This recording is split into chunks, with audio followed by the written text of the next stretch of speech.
Ukraine has not publicly disclosed the details of its peace plan, so the United States will refrain from discussing it for the time being, U.S. State Department spokesman Matthew Miller has said. According to him, the victory plan proposed by Volodymyr Zelenskyy includes not only steps that Ukraine will implement, but also actions to be taken by the allies. So the victory plan that Ukraine presented is not just a question of actions that Ukraine would take, it's a question of actions that other countries around the world would take as well. Ukraine hasn't detailed that victory plan publicly yet, so I'm not going to do so from here. It's appropriate for them to do so.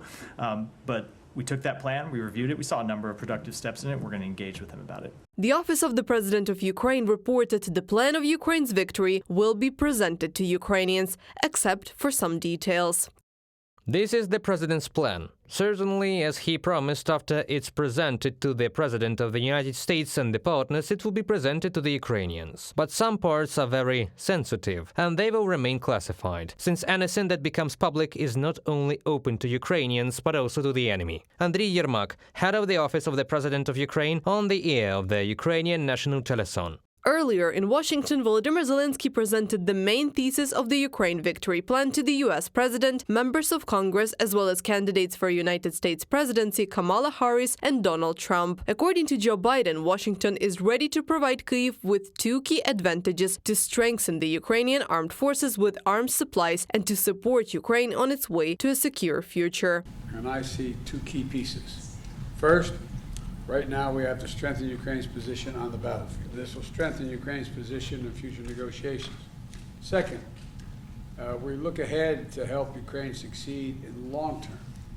As you know better than anyone, as we said at the Washington summit, we have to support Ukraine in its path to membership to both the EU and to NATO, and continue to make reforms to counter corruption and strengthen democracy, which you're working mightily on right now. On the 3rd of October, Volodymyr Zelenskyy discussed Ukraine's victory plan with the new NATO Secretary General Mark Rutte. We discussed the elements of our nation's victory plan that will strengthen Ukraine. In particular, part of the plan is geopolitical certainty, which is a decision on Ukraine's place in the European and global security architecture. Moscow must receive a clear signal that guaranteed security for Ukraine and all of Europe is irreversible, as well as the autonomous right of every democratic nation in Europe to determine its future. Ukraine's president says he plans to present a victory plan at a Ramstein meeting on October 12th. According to a number of Western publications, the leaders of the USA, Germany, the UK and France intend to discuss Ukraine's victory plan in detail during a meeting of a contact group on Ukraine's defense. Reported by Anastasia Tarnavska, Христина Домбровська, UATV News.